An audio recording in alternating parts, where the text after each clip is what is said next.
चलिए सबको एक बार फिर से मेरे ओर से गुड आफ्टरनून। आज का चैप्टर हम शुरू करते हैं संधि। ये हमारे इस साल का पहला हमारा संस्कृत का ग्रामर का चैप्टर है। आपको बुक में लगेगा सर ये पीछे है, तो उसका रीजन है कि आप शायद हिंदी में संधि पढ़ने वाले हैं, तो मैं साथ में इसलिए जोड़ दिया क्योंकि एक भाषा की आप संधि सीखोगे तो दूसरी भाषा की संधि आपको जल्दी समझ में आ जाएगी, इसीलिए मैंने संधि का चैप्टर साथ में रख दिया है। तो आज हम संधि सीखेंगे। संधि किसे कहते हैं? तो यहाँ पर लिखा है, देखो कि वर्णों की समीपता से उनमें जो परिवर्तन आता है उसे संधि कहते हैं। वर्ण यानी कि अक्षर, दो अक्षर एक दूसरे के पास हो और उन दोनों के पास में होने से जो उन दोनों में परिवर्तन लाता है, बदलाव लाता है, उसी को कहते हैं संधि। अब देखो बहुत सारे स्टूडेंट मैंने ऐसे देखे हैं जो संधि से डर जाते, सर ये हमें समझ में नहीं आता, बहुत बड़ी संधि है। देखो संधि कभी बड़ी होती नहीं, संधि हमेशा सिर्फ और सिर्फ दो वर्णों की यानी कि दो अक्षरों की होती है। कौन कौन से अक्षर? तो ये भी देख लो, यहां पर देखो, ये वाला यहां पर पहला लिखा है विद्या प्लस अर्थी, तो यहां पर देखो एक द्या, विद्या में आखिरी वर्ड है द्या और अर्थी में पहला वर्ड है अ। इन दोनों वर्ड की संधि होगी। क्यों? क्योंकि प्लस के पीछे का वर्ण और प्लस के आगे का वर्ण, इन दो शब्दों की, दो अक्षरों की संधि होती है।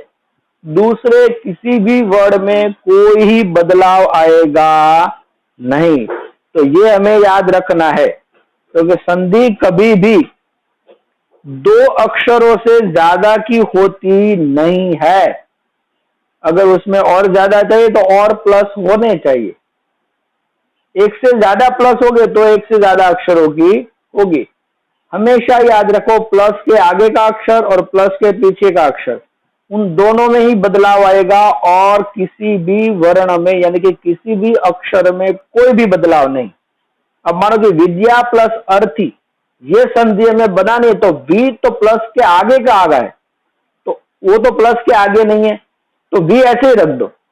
फिर लास्ट वर्ड है थी, तो उसे भी वैसे ही रख दो। बदलाव कहां आएगा? द्या और अ में, इन दोनों में ही बदलाव होता है, और किसी शब्द में और किसी अक्षर में बदलाव होता नहीं। इसी तरह लिखा है हिम प्लस आलय, तो उसमें भी ही शब्द ऐसे लिख देना है।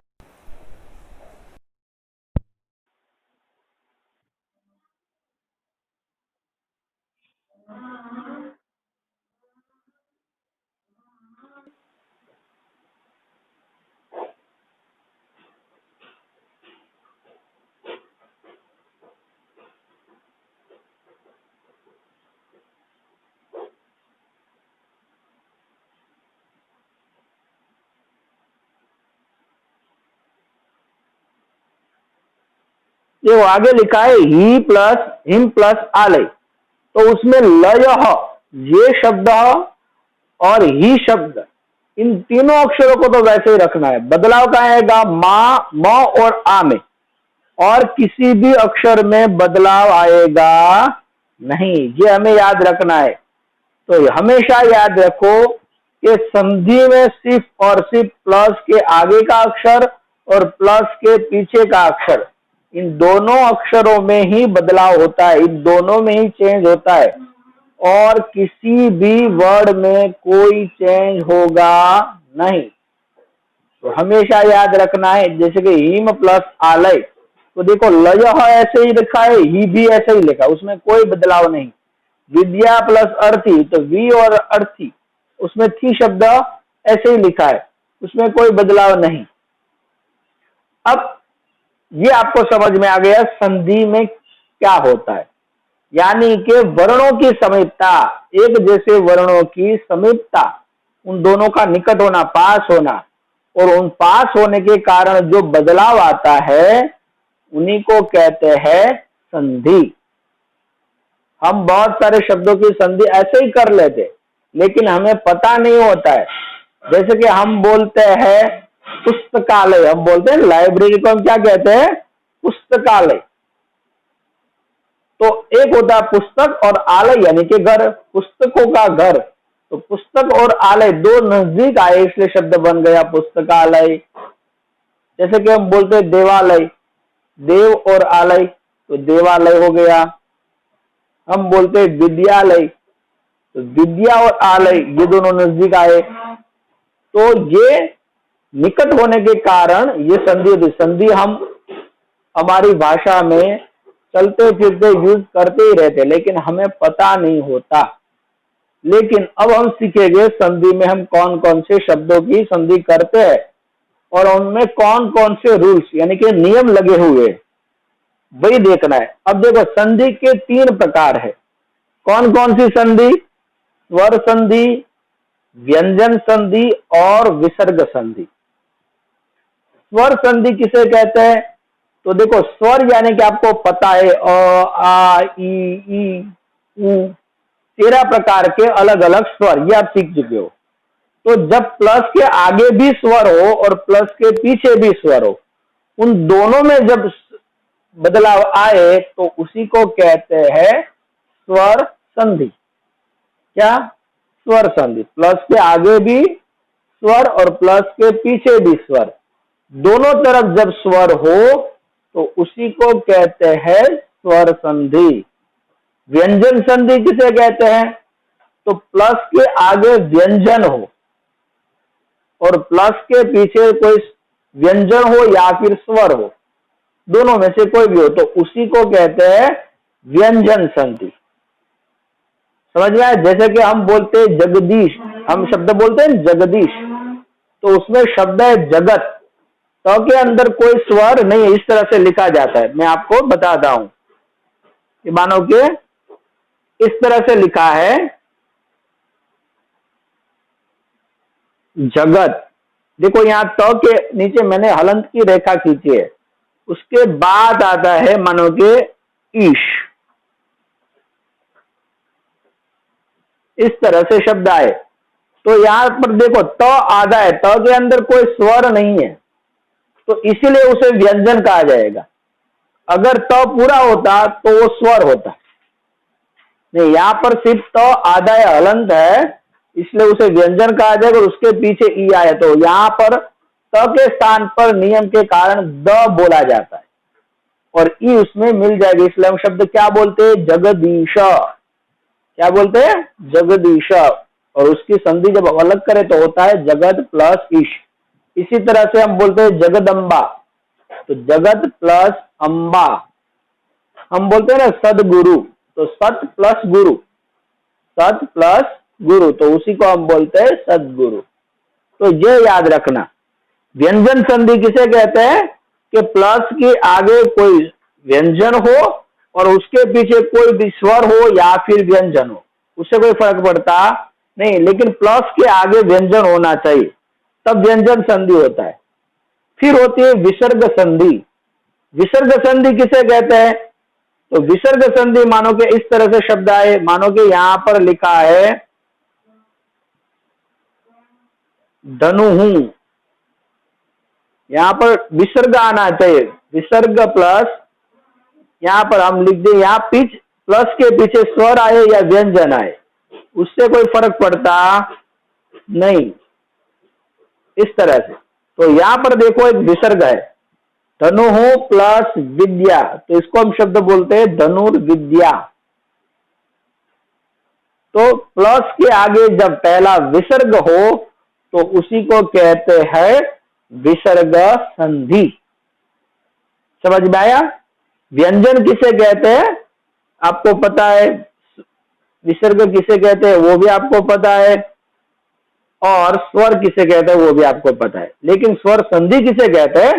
तो यहां पर देखो प्लस के आगे, यहां पर जो प्लस है उसके आगे शब्द क्या है? विद्या। य के अंदर स्वर कौन सा आया? आ। हिम प्लस आलय, तो म के अंदर स्वर कौन सा है? अ, तो वो स्वर है। प्लस के आगे अगर स्वर हो तो उसे कहा जाएगा स्वर संधि, और प्लस के पीछे कोई भी वर्ड हो, उससे कोई फिर फर्क पड़ता नहीं। आगे, अब इस साल हम सीखेंगे सिर्फ और सिर्फ स्वर संधि। व्यंजन संधि और विसर्ग संधि वो कक्षा 8 में, यानी कि 8वीं कक्षा में जब आप आओगे तब सीखोगे। तो स्वर संधि किसे कहते हैं आपको समझ में आ गया? जब प्लस के आगे कोई स्वर हो तो उसे कहते हैं स्वर संधि। जब प्लस के आगे कोई व्यंजन हो तो उसे कहते हैं व्यंजन संधि। प्लस के आगे कोई विसर्ग हो तो उसी को कहा जाएगा विसर्ग संधि। अब सभी का अलग अलग नियम होते हैं, वो नियम अब हम सीखेंगे, लेकिन अब हम सीखेंगे सिर्फ और सिर्फ स्वर संधि।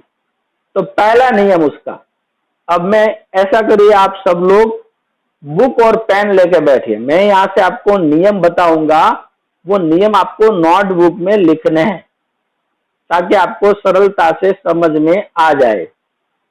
ओके, अभी आप लिख लीजिए, शाम तक मैं आपको नोट एक पेज में लिख के आपको फोटो भेज दूंगा आपको, ताकि आप नोट में लिख सके ठीक से। अब देखिए पहला नियम दीर्घ संधि। पहला नियम कौन सा है? दीर्घ संधि। अब दीर्घ संधि का इसमें एक ही नियम बताया गया है जो शॉर्ट में लिखा है, लेकिन दीर्घ संधि के 4 अलग अलग नियम है। कितने नियम है? 4 नियम। वो चारों नियम मैं आपको बता दूंगा। दीर्घ संधि का पहला नियम, जब प्लस, यानी दीर्घ संधि का पहला नियम जब उसमें होता है, इसमें क्या लिखा है पहले इसमें समझते, फिर मैं आपको डिटेल में समझाता हूं कि ह्रस्व और दीर्घ, अ, ई और उ और रू के बाद समान स्वर ह्रस्व या दीर्घ अ, ई, उ या रू आता है तो दोनों का दीर्घ स्वर होता है। यानी कि संधि का नाम ही क्या है? दीर्घ संधि। यानी कि यहां पर दीर्घ करना है, दीर्घ यानी कि बड़ा। अ का दीर्घ क्या होता है? आ। ई का दीर्घ क्या होता है? बड़ी ई। उ का दीर्घ क्या होता है? बड़ा उ। और रू का दीर्घ होता है बड़ा रू। तो ये चारों नियम दीर्घ शब्द करेंगे। तो समझ लो, अ या फिर आ के बाद कोई दूसरा अ और आ आए तो समझ लो उसके स्थान पर क्या शब्द बनेगा? आ। यहां पर ध्यान दो, देखो देव, तो व के अंदर स्वर कौन सा है? अ। और उसके बाद कौन सा स्वर आया? आ। तो वो जो आ है वो व के अंदर जो अ है उसके साथ जुड़ जाएगा, मिल जाएगा, तो शब्द क्या बनेगा? देवा। और लय उसके साथ ऐसे ही जोड़ दो, लय, तो शब्द बना देवालय। देव प्लस आलय। सिंपल तरीके से समझो, प्लस के पीछे जो स्वर है वो प्लस के आगे वाले स्वर में जोड़ दो और उसका दीर्घ कर दो। अ अगर है तो आ कर दो, अगर ई है तो बड़ी ई कर दो, ऊ है तो बड़ा ऊ कर दो, और रू है तो बड़ा रू कर दो। आशा करता हूं आपको समझ में आया होगा।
तो ये थोड़ा नेटवर्क इश्यू है तो बार बार कट हो जा रहा है।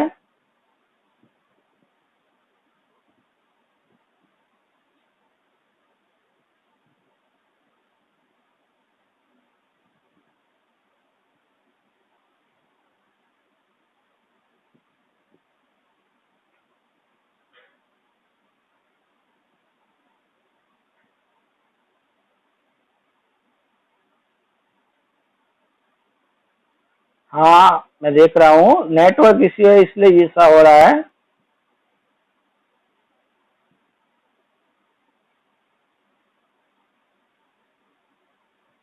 चलिए फिर से देखते हैं। तो देखो एक नियम समझो, अ और आ के बाद अगर कोई दूसरा स्वर आए तो उसके स्थान पर आ होगा।